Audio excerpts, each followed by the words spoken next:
الحمد لله نحمده ونستعينه ونستغفره ونؤمن به ونتوكل عليه ونعوذ بالله من شرور أنفسنا ومن سيئات أعمالنا من يهد الله فلا مضل له ومن يضلل فلا هادي له وأشهد أن لا إله إلا الله وحده لا شريك له وأشهد أن سيدنا مولانا محمدا عبده ورسوله أما بعد فأعوذ بالله من الشيطان الرجيم بسم الله الرحمن الرحيم إن الله وملائكته يصلون على النبي يا أيها الذين آمنوا صلوا عليه وسلموا تسليما اللهم صل على محمد وعلى آل محمد كما صليت على إبراهيم وعلى آل إبراهيم إنك حميد مجيد اللهم بارك على محمد وعلى آل محمد كما باركت على إبراهيم وعلى آل إبراهيم إنك حميد مجيد. محترم حضرات، پیچھے جو آیت مبارکہ درس میں بیان ہو رہی تھی، ان الصفا والمروۃ من شعائر اللہ، صفا و مروہ اللہ کی شعائر میں سے ہیں. صفا و مروہ اللہ کی شعائر میں سے ہیں. حج میں بہت سارے شعائر ہیں. حج میں ایک بڑا شعیرہ بیت اللہ ہے، اور بیت اللہ کے اندر اللہ نے ایک نور رکھا ہے، اور اس نور کے کچھ لوگ محافظ ہیں. اس کا ذکر آخر میں آئے گا. اور ان شعائر میں وہ تمام مواقف حج ہیں جن کے بارے میں احکامات موجود ہیں. اور ابھی ایام حج ہیں، ان میں اللہ نے ایک عظمت رکھی ہے. والفجر وليال عشر والشفع والوتر. وليال عشر، امام ابن کثیر نے اس کے تحت لکھا ہے والمراد بها عشر ذی الحجۃ كما قال ابن عباس وابن زبیر ومجاہد وغیر واحد من السلف والخلف. یہاں جو 10 راتوں کا ذکر ہے، اس سے مراد ذی الحج کی 10 راتیں ہیں. اور حدیث پاک موجود ہیں. یہ حدیث ابو داؤد، ترمذی اور باقی معتبرات میں موجود ہے.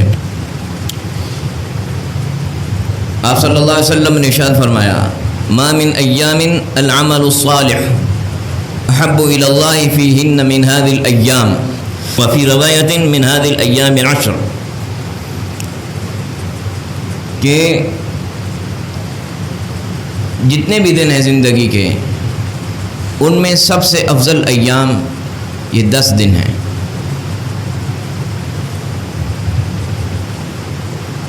ان 10 دنوں میں اللہ کے ہاں عمل بہت زیادہ پسند ہے. پوچھا گیا وللجہاد فی سبیل اللہ، قال وللجہاد فی سبیل اللہ الا رجل خرج بنفسه ومالی ثم لم يرجع من ذلك بشيء. پوچھا گیا رسول اللہ، جہاد بھی نہیں، اس کا مطلب ہے کہ ایک شخص جہاد کرتا ہے اور ایک شخص ان 10 دنوں میں نیک عمل کرتا ہے. تو آپ نے فرمایا جو ان دنوں میں نیک عمل کرتا ہے وہ جہاد کرنے والے سے بڑھ کر ہے، مگر وہ شخص جو اللہ کی راہ میں شہید ہو جائے اس کا درجہ اونچا ہے. تو ان 10 دنوں میں نیک اعمال کا اجر بہت زیادہ اللہ نے رکھا ہے. اس میں حدیث موجود ہے، امام احمد نے جلد نمبر 3 صفحہ نمبر 327، اس میں حدیث موجود ہے 14102. حضرت جابر رضی اللہ تعالیٰ نبی پاک صلی اللہ علیہ وسلم کا ارشاد ذکر کرتے ہیں ان العشر عشر الاضحى والوتر یوم عرفہ والشفع یوم النحر. ہمیں 10 سے مراد یہ اضحیٰ کے 10 دن ہیں، والوتر یوم عرفہ. یہ جو اس قرآن پاک میں آیت ہے والوتر، تو اس سے مراد عرفہ کا دن ہے. اور اس میں آیت میں ذکر ہے والشفع، شف سے مراد یوم النحر ہے، قربانی کا دن ہے. امام طبری جو ان کی معتبر کتاب ہے تفسیر کی، اس میں انہوں نے ذکر کیا ہے والصواب من القول في ذلك عندنا انها عشر الاضحى لاجماع الحجة من اهل التأويل عليه. درست بات یہ ہے جو قرآن پاک میں 10 کا ذکر ہے، اس 10 سے مراد ذی الحج کے 10 دن ہیں۔ اہل التاویل کا اس پہ اتفاق ہے۔ یہ جو 10 دن ہیں، اب قرآن پاک میں والفجر ولیال عشر، کہ میں نے 10 دن اس لیے کہا، اس کو سمجھاتا ہوں۔ اگر ترجمہ دیکھیں گے تو ہوگا والفجر، فجر کی قسم، ولیال عشر، 10 راتوں کی قسم، والشفع، اور شفع کی قسم، شفع کہتے ہیں جفت کو، والوتر، اور طاق کی قسم۔ تو یہاں پہ جو ہے ولیال عشر، 10 راتوں کی قسم، تو یہاں ذہن میں سوال آئے گا کہ ذی الحج کی یہ 10 راتیں صرف فضیلت رکھتی ہیں، دن کی فضیلت نہیں ہے؟ یہ سوال آ جائے گا ذہن میں۔ اس کا جواب آپ کو میں دیتا ہوں، اس کا جواب دیتا ہوں آپ کو۔ ایک تفسیر ہے الجامع، ایک تفسیر ہے احکام القرآن، اس کو امام ابو بکر الانلسی نے لکھا ہے، اس کے جز نمبر 4 صفحہ نمبر 334 میں قال ابن وہب عن مالک ولیال عشر قال الایام مع اللیالی واللیل قبل النہار وهو حساب القمر الذي وقت اللہ علیہ العبادات۔ یہاں جو 10 کا ذکر ہے، 10 راتوں کا ذکر ہے، تو 10 راتوں کے ساتھ 10 دن بھی شامل ہیں، 10 راتوں کے ساتھ 10 دن بھی شامل ہیں، اس لیے کہ یہ چاند کا حساب ہے، اور چاند کے حساب میں عبادات مقرر ہیں، عبادات چاند کے حساب سے ہیں۔ اب روزہ رکھتے ہیں تو چاند نظر آتا ہے تو کہتے ہیں رمضان شروع ہو گیا، تو رمضان چاند نظر آنے سے شروع ہوتا ہے۔ اسی طرح عید بھی شوال چاند نظر آنے سے شروع ہوتا ہے، تو چاند نظر آتا ہے تو پہلے رات ہوتی ہے، اس کے بعد دن آتا ہے۔ تو یہاں رات پہلے آتی ہے، دن بعد میں آتا ہے۔ اگلی بات انہوں نے لکھی والغالب فی السنۃ الصحابۃ والتابعین غلبۃ اللیالی للایام، صحابہ اور تابعین کی زبان میں وہ جب لیالی راتوں کا ذکر کرتے تھے تو اس سے مراد ایام بھی ہوتا تھا۔ ان کے عرف میں یہ بات ہوتی تھی، جب رات کا ذکر کرتے تھے تو اس سے مراد دن بھی ہوتا تھا۔ تو یہاں اللہ تعالیٰ نے رات کا ذکر کیا، اس سے ساتھ دن بھی اس کے ساتھ شامل ہیں۔ اور امام ابن رجب نے لطائف المعارف میں لکھا ہے والایام اذا اطلقت دخلت فيها الليالي طبعا وكذلك الليالي تدخل ايامها طبعا۔ عربی میں جب رات کو ذکر کیا جائے تو دن بھی شامل،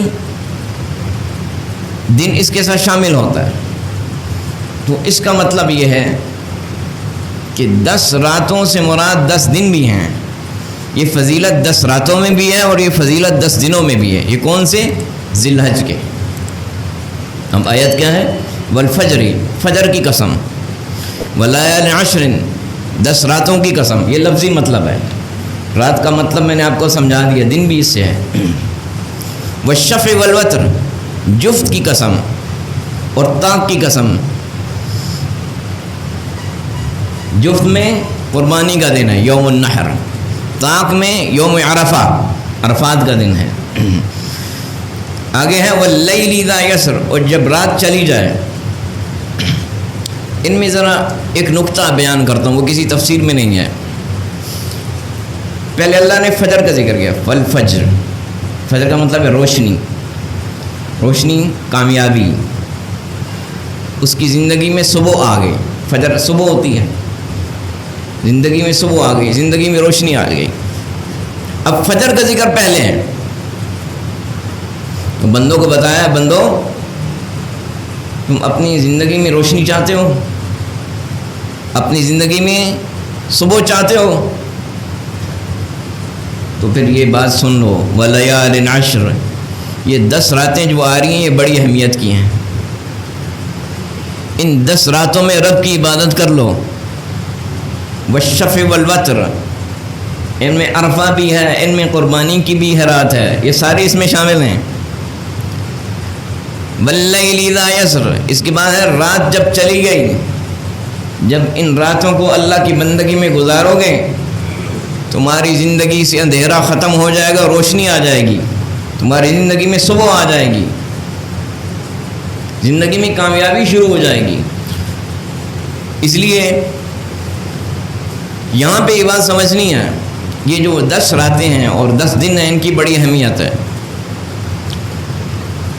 امام قرطبی نے اپنی تفسیر الجامع لاحکام القرآن اس میں ذکر فرمایا، حضرت مسروق کے حوالے سے حضرت مسروق نے فرمایا یہ العشر التي ذکرها اللہ فی قصۃ موسیٰ علیہ السلام واتممناها بعشر وہی افضل ایام السنہ۔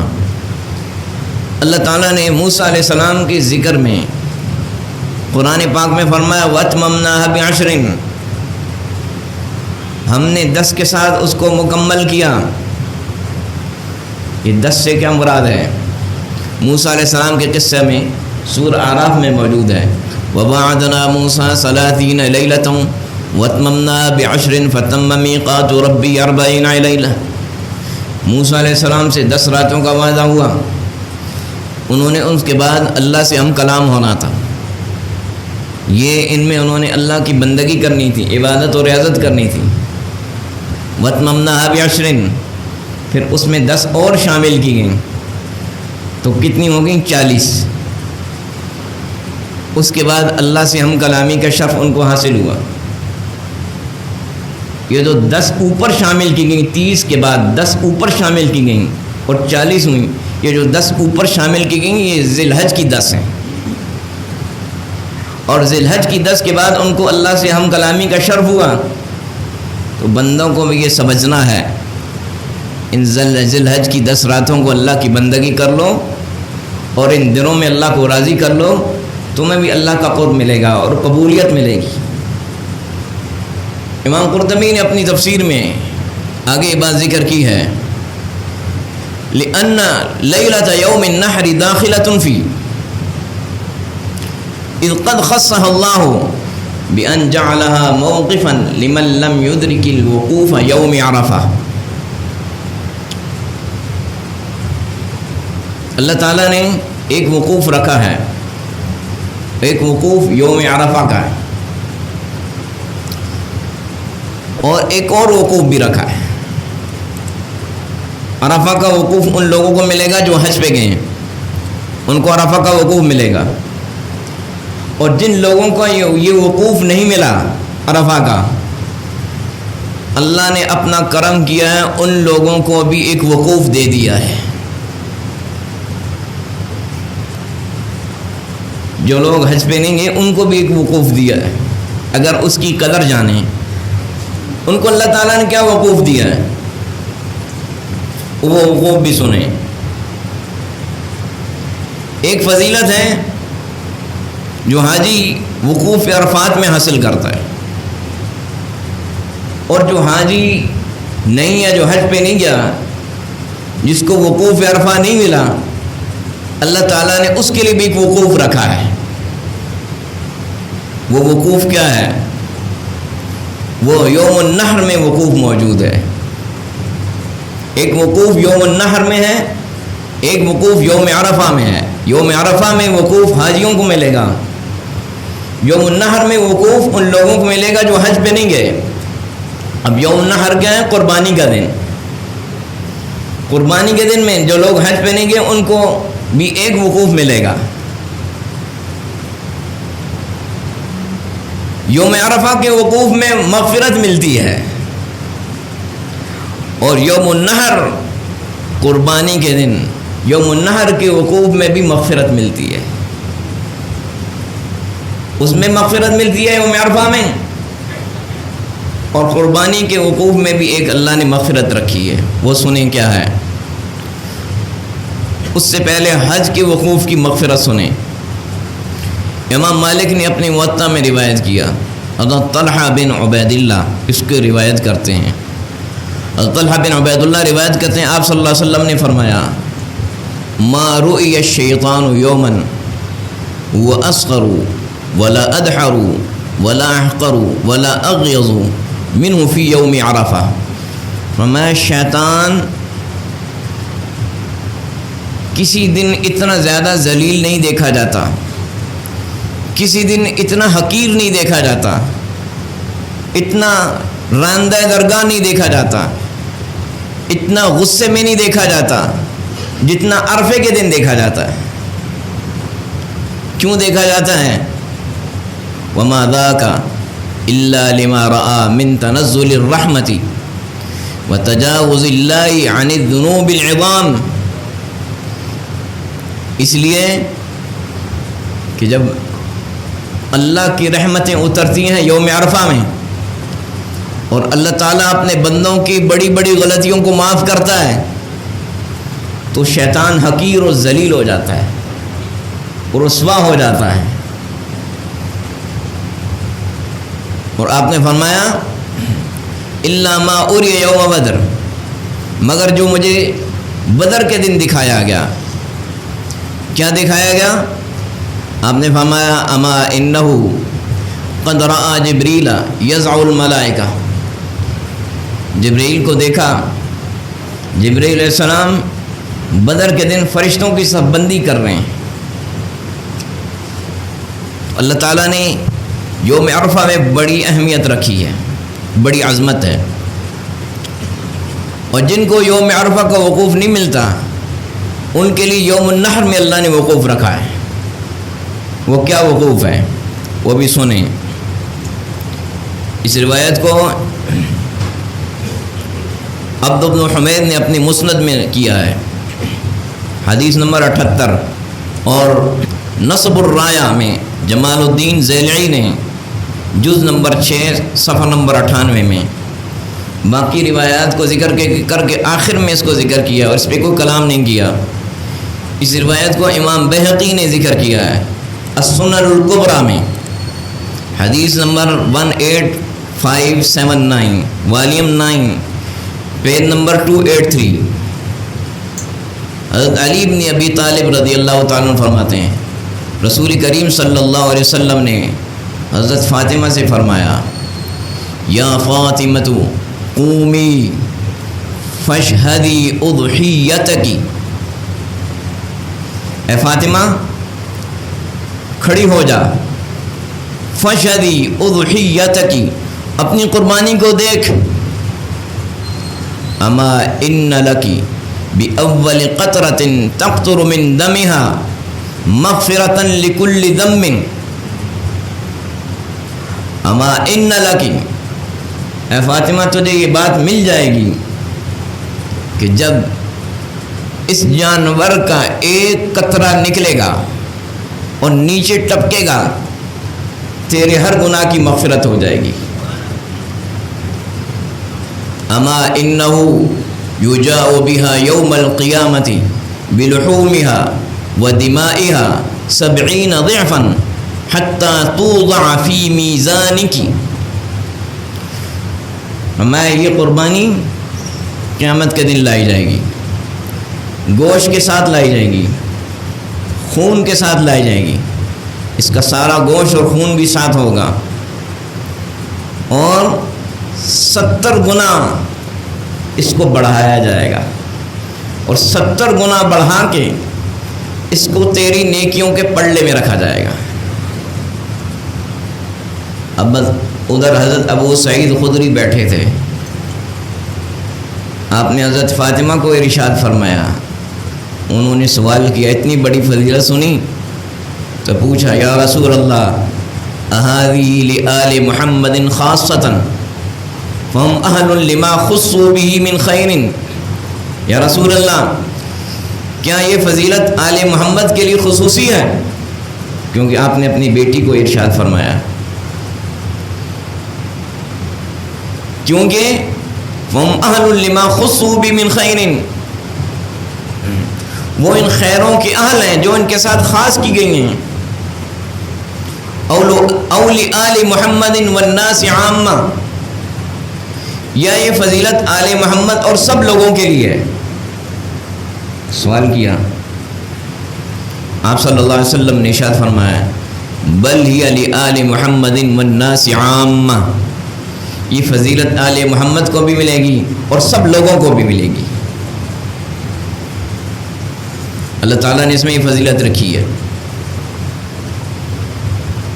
امام ترمذی نے جامع الترمذی میں اس کو ذکر کیا ہے.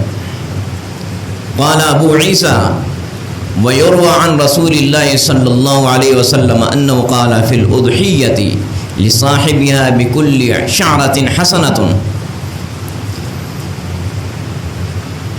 آپ صلی اللہ علیہ وسلم کا یہ ارشاد انہوں نے ذکر کیا ہے کہ قربانی کرنے والے کے لیے اس جانور کے ہر بال کے بدلے میں ایک نیکی ملتی ہے. تو قربانی میں کیا ملا؟ جو آپ نے ان روایات میں سنا، ایک گناہوں کی مغفرت ملی، بہت بڑی چیز ہے. دوسرا 70 گنا اس کو بڑھا کے نیکیوں کے ترازو میں رکھا جاتا ہے، خون اور گوشت ہر چیز 70 گنا بڑھا کے. اور تیسرا یہ آپ نے سنا ہر بال کے بدلے میں نیکی ہے. اب کیا ہوا؟ یہ بات سمجھ میں آئی. ایک حاجیوں کا موقف ہے، وہ یوم عرفہ میں ہے، اور ایک جو حج پہ نہیں گے اللہ نے ان کا بھی موقف رکھا ہے، اس نے مہربانی کی، اور ان کا موقف یوم النحر میں، قربانی میں. حج کے اندر اللہ نے بڑی خیریں رکھی ہیں. حج میں بڑی بلائیاں ہیں، دنیا کی بھی اور آخرت کی بلائیاں ہیں. آخرت کی بلائیاں اتنی ہیں کہ جو سوچ نہیں سکتا آدمی، اور حج میں اللہ نے دنیا کی بھی بلائیاں رکھی ہیں. حاجی کو ایک فائدہ ملتا ہے، اس کو صحت ملتی ہے. یہ بلائیاں جتنا حج اچھا ہوتا ہے اتنی بلائیاں اس کو ملتی ہیں. ایک فائدہ اس کو صحت کا ملتا ہے، صحت اس کی اچھی ہو جاتی ہے. دوسرا اس کی عمر میں برکت ہو جاتی ہے. تیسرا اس کے کاموں میں مضبوطی آ جاتی ہے. چوتھا اس کے مال میں اضافہ ہو جاتا ہے. رسول کریم صلی اللہ علیہ وسلم کا ارشاد ہے، اس حدیث کو طبرانی اور بزار نے روایت کیا، اور ہیثمی نے مجمع الزوائد میں اس کو ذکر کیا، اور فرمایا انہوں نے ورجال رجال الصحیح. حدیث کیا ہے؟ عن جابر رفعہ ما امر حاج قط قیل لجابر ما الامعار قال ما افتقر. آپ صلی اللہ علیہ وسلم کا ارشاد، حاجی کبھی فقیر نہیں ہوتا، حاجی کبھی فقیر نہیں ہوتا. بیت اللہ کی بنیاد جنہوں نے رکھی اس کے معمار ہیں حضرت ابراہیم علیہ السلام. انہوں نے جب اس کی بنیاد رکھی تو اللہ تعالیٰ نے ان کی اولاد میں برکت رکھی. حج کے مناسک انہوں نے سیکھے اور پھر سکھائے. حج میں جو جتنی پابندیاں حرمات ہیں ان کو جب آدمی سیکھتا ہے اور اس سے تقوی کی زندگی لے کے آتا ہے، اس کے بعد یہ برکتیں اس کی زندگی میں شروع ہو جاتی ہیں. ابراہیم علیہ السلام کی زندگی میں اللہ نے برکتیں رکھی. حج کی انہوں نے حج کی تعلیم دی، حج کے لیے اعلان کیا، انہوں نے بیت اللہ کی تعمیر کی. ان کی نسلوں میں اللہ تعالیٰ نے برکت رکھی. وہ کیا برکت ہے؟ برکت سمجھنی ہے تو آپ ہر نماز میں کیا پڑھتے ہیں؟ کما صلیت علی ابراہیم وعلی آل ابراہیم کما بارکت علی ابراہیم وعلی آل ابراہیم. جیسے برکتیں اتاری ابراہیم اور ان کی آل پر، اللہ تعالیٰ نے ان پہ خاص برکتیں اتاری ہیں کہ قیامت تک اس کا ذکر ہوتا رہے گا. وہ برکتیں سمجھنی ہیں تو ایک مثال سمجھ لیں، ایک مثال سمجھ لیں. وہ مثال سمجھانے کے لیے ایک حوالہ دیتا ہوں کیونکہ شاید آپ کے لیے نئی بات ہو، اس لیے پورا حوالہ سننا ہے. 3 صدی کے عالم ہیں، 3 صدی ہجری کے عالم ہیں، محدث ہیں، ابو عبداللہ الفاقہی المکی. ابو عبداللہ الفاقہی المکی، انہوں نے کتاب لکھی ہے اخبار مکہ فی قدیم الدہر و حدیثی، وہ 6 اجزاء میں ہے، ایک جز میں فہارس ہیں، اس میں یہ موجود ہے۔ اس کی دوسری جلد صفحہ نمبر 124، روایت کا نمبر ہے 1275۔ حضرت ابن عباس راوی ہیں رضی اللہ عنہما، فقبر اسماعیل فی الحجر مقابل الرکن الاسود۔ اب یہ میں آپ کو بات سمجھاتا ہوں، حوالہ دے دیا تاکہ آپ کو اس بات پہ اعتبار ہو جائے۔ حج پہ جب آپ گئے ہیں وہاں آپ نے دیکھا ایک حتیم بیت اللہ کے ارد گرد ایک دیوار ہے، چھوٹی سی دیوار ہے، اس کو حتیم کہتے ہیں۔ اس حتیم میں بیت اللہ کے ارد گرد جو دیوار ہے، حضرت ابراہیم علیہ السلام کے بیٹے حضرت اسماعیل علیہ السلام وہاں پہ دفن ہیں۔ اب یہ آپ نے سمجھنا ہے کہ آل ابراہیم میں اللہ نے کیا برکت رکھی۔ ایک برکت آپ یہ دیکھ لیں کہ ان کی آل میں زندگی میں برکت اور زندگی کے بعد بھی برکت۔ ابراہیم علیہ السلام کے بیٹے حضرت اسماعیل حتیم میں دفن ہیں، اور حتیم میں دفن ہے، دفن میں بھی ان کو بیت اللہ کی برکت مل رہی ہے، بیت اللہ کا نور حاصل ہو رہا ہے۔ اور اس کعبے کے اندر اللہ نے ایک نور رکھا ہے جس کے محافظ ان کی آل ہیں، اور وہ آل سادات ہیں۔